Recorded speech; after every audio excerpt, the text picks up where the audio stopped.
જય માતાજી મિત્રો, અત્યારે હું આવી ગયો છું સુકલ પીપળિયા ગામે, જ્યાં ગંગેશ્વર મહાદેવનું મંદિર છે. તો આવો આપણે જોઈએ આ મંદિરે ક્યાં થઈને જવાય છે.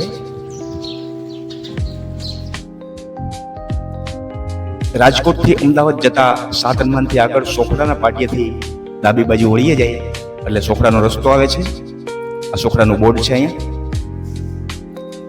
આ સિંગલ પટ્ટી ઉપર સીધે સીધું આપણે જવાનું છે. સોખડા, નાકરાવાડી અને ત્યારબાદ પીપળિયા આવે છે. આ છે પીપળિયાનો રોડ, સિંગલ પટ્ટી રોડ છે. રોડની બે સાઈડમાં સદભાવના વૃદ્ધાશ્રમ વાળાએ અહીંયા વૃક્ષારોપણ કરેલ છે. ઘણા બધા વૃક્ષો અહીંયા વાવેલા છે. 5 વર્ષ પછી આપણે જોશું તો અહીંયા આખું જંગલ જેવું વાતાવરણ ઊભું થઈ ગયું હશે. એટલું બધું સારું કાર્ય સદભાવના વાળા કરી રહ્યા છે. રેગ્યુલર પાણી પણ પીવડાવે છે. ખૂબ સરસ. તો હવે આપણે આવી ગયા છીએ સુકલ પીપળિયા ગામમાં, અને આ ગામનો ગેટ મોહનભાઈ વેલજીભાઈ જંજવાડીએ બનાવેલ છે. આવો આપણે મહાદેવજીના મંદિરે જઈએ. આ સિંગલ પટ્ટીથી આપણે ગામના પાદરમાં ડાબી બાજુ વળી જવાનું છે. ત્યાં ગંગેશ્વર મહાદેવનું બોર્ડ મારેલું છે.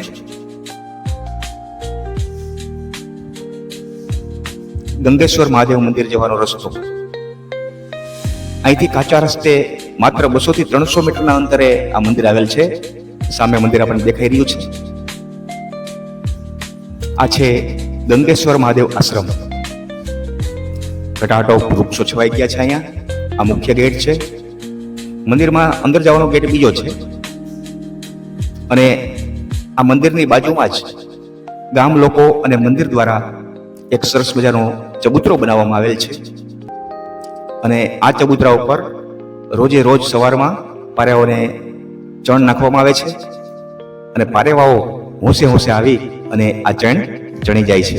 માથે મોરલો રાખવામાં આવ્યો છે, જેમ અત્યારે ગામો ગામ મોરલો રાખે છે એવો જ મોરલો છે આ. તો આવો આપણે મંદિરમાં જઈએ. આ છે મંદિરમાં જવાનો મુખ્ય ગેટ. આવો આપણે ગેટમાં પ્રવેશ કરીએ. હર હર મહાદેવ. આ છે ગંગેશ્વર મહાદેવનું મંદિર. માથે કેસરી ધજા લહેરાઈ રહી છે. આવો આપણે મંદિરમાં જઈએ અને મહાદેવજીના દર્શન કરીએ.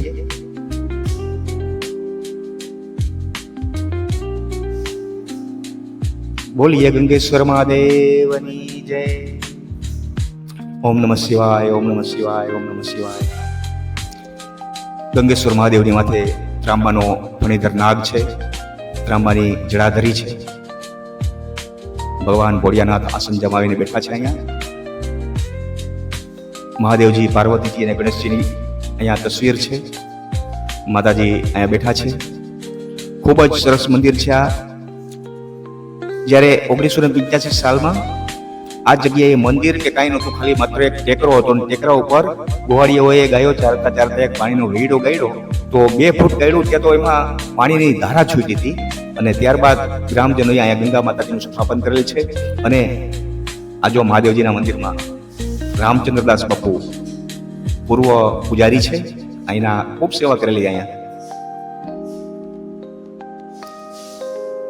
12 જ્યોતિર્લિંગના દ્રશ્યો છે. આમાં ગંગેશ્વર મહાદેવના શિવ પરિવારની મૂર્તિઓ મોહનભાઈ વેલજીભાઈ જંજવાડીએ આપેલી છે, જેઓએ ગામમાં ગેટ પણ બનાવેલો. ગણપતિજી ગજાનન મહારાજ અહીંયા બેઠા છે. અને આ છે સુપ્રસિદ્ધ સંત લકડદાસ બાપુ, જેનો આશ્રમ રાણપુર નવાગામ અત્યારે શિવધારા સોસાયટીમાં આવેલ છે. ત્યાં પણ આપણે એક વખત જઈ અને વિડીયો બનાવશું. ડમરુ ભગવાનજીની આરતી, ઇલેક્ટ્રિક નગારું રોજ સવાર સાંજ આરતી ટાણે વગાડવામાં આવે છે. કાચબો અને નંદી મહારાજ તો મહાદેવજીના મંદિરમાં હોય છે. તો આપણે વાત કરતા હતા 1985માં જ્યારે ગંગાજી પ્રગટ થયા ત્યારબાદ આ મંદિર બનાવવામાં આવેલ છે. અહીંયા ફૂલ છોડ અને તુલસી કેરો છે. આવો આપણે ગંગા માતાના દર્શન કરીએ. આ છે ગંગા માતાનું મંદિર. આ મંદિરનો જીર્ણોદ્ધાર 2019માં કરેલો. આની નીચે જે ગંગા માતાજીની મૂર્તિ છે એ 1985માં પધરાવવામાં આવેલી હતી, જ્યારે ગંગાજી પ્રગટ થયા હતા ત્યારે. આ નવું મંદિર છે.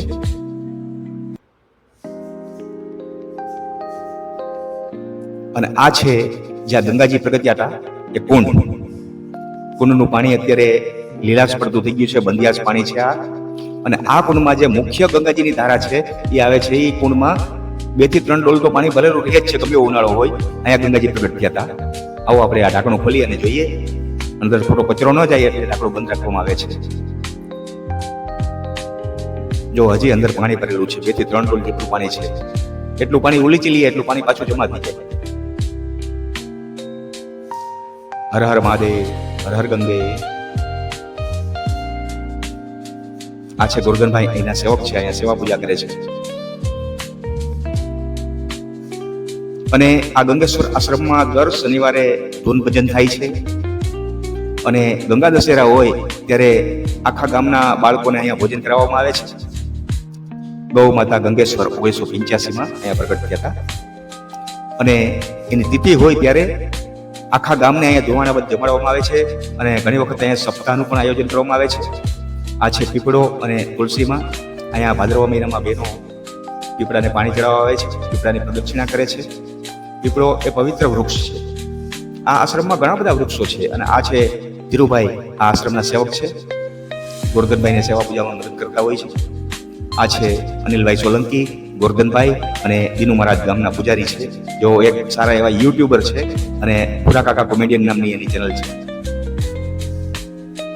આવો આપણે આશ્રમમાં ચક્કર મારીએ. ઘણા બધા અહીંયા વૃક્ષો વાવેલા છે. નયન રમ્ય વાતાવરણ, આપણે વનવગડામાં આવ્યા હોય ને એવો આ આશ્રમ છે. ખરેખર એક વખત આ આશ્રમે દર્શન કરવા આવવા જેવું છે. ઘણા બધા જાત જાતના વૃક્ષો છે, ફૂલ છોડ છે. જો આ ઝાડની અંદર કેવું સરસ મજાનું ફૂલ ખીલ્યું છે. આપણી સામે ફૂલ દાંત કાઢતું હોય એવું લાગે.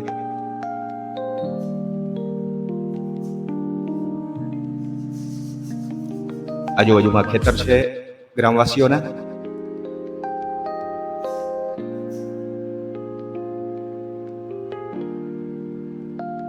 આશ્રમમાં ઘણા બધા વૃક્ષો છે, ઉમરો, પીપળો, લીમડો, ઘણા બધા. જાંબુડો, રુદ્રાક્ષ, બીલીપત્ર, ઘણા ઝાડ છે. ઘટાટોપ છાંયો રહે છે.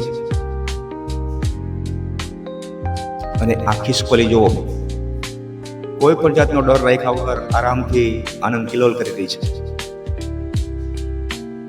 અને આ મહાદેવજીનું સાનિધ્ય છે. અહીંયા કોનું બીક હોય? અહીંયા કૂતરા આટા મારતા હોય, બિલાડા આટા મારતા હોય, કબૂતરા, હોલા, ચકલા બધા અવહોની રીતે આટા મારતા હોય છે, પણ કોઈને પરેશાન નથી કરતા. જો આ હોલી અહીંયા ચરી રહી છે. આવો આપણી બાજુમાં આવી અને દાણા ચણી રહી છે. બાજુમાં કૂતરું પણ સૂતું છે. હમણાં થોડી વાર પહેલા ભીડાલી પણ અહીંથી નીકળી હતી. આ ચકલા જો, આ કૂતરું સૂતું. અહીંયા ચકલાના માળા રાખવામાં આવેલા છે, પૂઠામાં અને લાકડામાં. આ એની ચેણ માટેની સામગ્રી છે. આ માળાની અંદર ચકલાના બચ્ચાઓ પણ છે.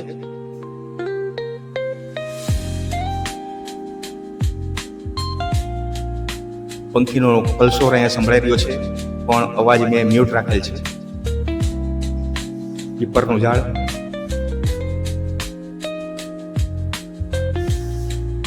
આ ચકલા. સરસ મજાનો આશ્રમ છે, ભોળાનાથનું સાનિધ્ય છે. અને ભજન કરવા જેવી અને ધ્યાન ધરવા જેવી આ જગ્યા છે. આ જો પંખીડાઓ વિહાર કરી રહ્યા છે. અહીંથી ઠંડા પાણીના માટલા, ફ્રીજને પણ શરમાવે એવું ઠંડુ પાણી છે આમાં. અને આ સાધુ સંતો 2-3 દિવસ અહીંયા રોકાણા હોય તેના માટેના ઉતારાની અને રસોડાની વ્યવસ્થા છે. ગોરધનભાઈ એમના માટે જમવાની વ્યવસ્થા કરી દે છે.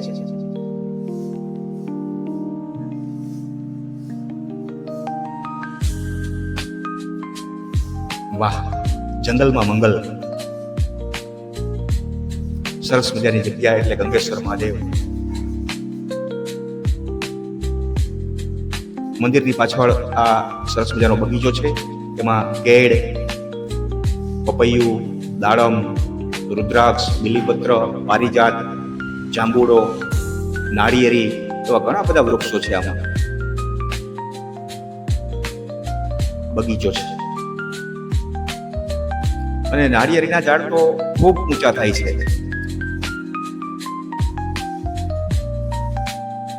જો આ નાળિયેરીનું ઝાડ, આ ઝાડ લગભગ 20 થી 25 ફૂટ ઊંચું છે. એમાં એક નાળિયેર પણ આવ્યું છે, જો ઉપર આપણને દેખાઈ રહ્યું છે. ખૂબ જ સરસ જગ્યા છે આ. અને જ્યારે અહીં સપ્તાહનું આયોજન હોય ત્યારે આખું ગામ એક થઈ અને બધા મહેમાનોની કથા સપ્તાહ કરે છે અને ધ્યાન દઈ અને બધા કથા સાંભળે છે. સપ્તાહ હોય ત્યારે ખૂબ જ મજા આવે છે. અહીંયા 2 ટાઈમ અહીંયા રસોડું ચાલુ હોય છે સપ્તાહમાં.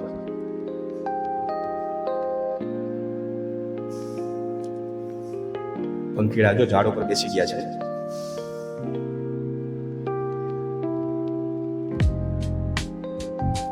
આજુબાજુમાં આ બધા ખેતર છે. તો આવો આપણે મળીએ ગામના આગેવાનો ગંગેશ્વર મહાદેવે. અને આ ગામના સાધુ સમાજનું જેને ગૌરવ કરે એવા દિનુ મહારાજ આપણી પાસે બેઠા છે. આપણે એની પાસે મુલાકાત કરી અને જાણીએ કે ગંગેશ્વરનું અહીંયા કેવી રીતના સ્થાપન થયું અને ક્યારે ગંગાજી પ્રગટ થયા હતા. એટલે માની લ્યો ને કે 1985 ની અંદર ચૈત્ર મહિનો હતો, એટલે ભર ઉનાળો જ કહેવાય. ચૈત્ર મહિનાની સાયતમ નવરાત્રી હોય ને ત્યારે અમારા ગામના જે ગોવાળિયા છોકરા હોય ને એ અહીંયા ઘેટા બકરા ચારતા ને ગાયું ચારવા આવ્યા ને પછી એક વીડલો ગાયો હતો એમનો, એટલે કે રમતા અને એમાંથી પ્રાગટ્ય થયા ને પછી એમને બધું ત્યારથી જ આ બધું માતાજીનું આમનામ જળવાઈ ગયું બધું બહુ હાઈ ક્લાસ. અને અત્યારે આ જગ્યાનો ખૂબ વિકાસ થયો છે. લખનદાસ બાપુ પણ શરૂઆતમાં અહીંયા આવ્યા. લખનદાસ બાપુ જ સંચાલન કરતા હતા, કારણ કે એ અમારા ગામની અંદર છે ને લખનદાસ બાપુ અમારું ગૌરવ કહેવાય હતા, કારણ કે લખનદાસ બાપુની જગ્યા છે બરોબર. એટલે આ એનું જ ગામ, એના સેવકો જ બધા, અમે બધા એના સેવકો છે. એટલે એને જ પછી આ બધું સંચાલન કર્યું બધું. અને અમારે ઘણા દિવસ ઉત્સવ ચાલ્યો હતો.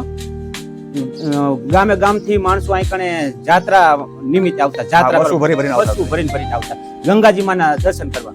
અને હજી ગંગાજી માનું પ્રાગટ્ય એમ છે, એ વીડલો ફૂંકાતો જ નથી. પાણી ખાલી થતું બસ ના, 2 ફૂટ જ છે, 2-3 ફૂટ જ છે, તમે જોયો હશે. પણ ફૂંકાતો નથી, ખાલી થતું જ નથી, પાણી ફૂંકાતું જ નથી. તો દર વર્ષે એની તિથિ નિમિત્તે અહીંયા હા, ગંગા દશેરાના દિવસે અમે બટુક ભોજન કરાવી છીએ. અને ક્યારેક એવા સેવકો બધા એક જૂથ થાય ને તો અમે ગામ પણ જમાડી છીએ, એવું બધું કરી ઉત્સવ ઉજવી છીએ ગંગા દશેરાના દિવસે. સારું કહેવાય. અત્યારે ભાઈ અહીંયા સેવા પૂજા કરતા ગોરધન ભગત છે. આજે 7-8 વર્ષથી ભગત જ સેવા કરે છે. અને પોતે ચુંવારિયા કોળી ઠાકોર સમાજના ભાઈ છે, પણ બહુ સેવા સારી છે. મહાદેવની બહુ પૂજા સારી કરે છે અને સેવા બધી સારી કરે છે. તો મિત્રો, આ ગંગેશ્વર મહાદેવના સાનિધ્યમાં આવીને ખૂબ આનંદ થાય એવું વાતાવરણ છે. અને અહીંયા જાણે આપણે આવ્યા હોય તો બપોરિયા ગામની અંદર આવ્યા હોય ને એવું સરસ મજાનું આ હરિયાળું વાતાવરણ દેખાય છે. ફરતા ઝાડવા વાવેલા છે, બગીચા છે અને ખૂબ જોવાલાયક જગ્યા છે. તો એક વખત જ્યારે સમય મળે ત્યારે આ જગ્યાએ અવશ્ય દર્શન કરવા આવજો. જય મહાદેવ. તો મિત્રો, મારો આ વિડીયો પસંદ આવ્યો હોય તો લાઈક, કોમેન્ટ અને શેર કરી નાખજો. અને મારી આ ચેનલને સબસ્ક્રાઇબ કરી નાખજો. હર હર મહાદેવ, હર હર મહાદેવ, હર હર મહાદેવ. ઓમ નમઃ પાર્વતી પતિ હર હર મહાદેવ.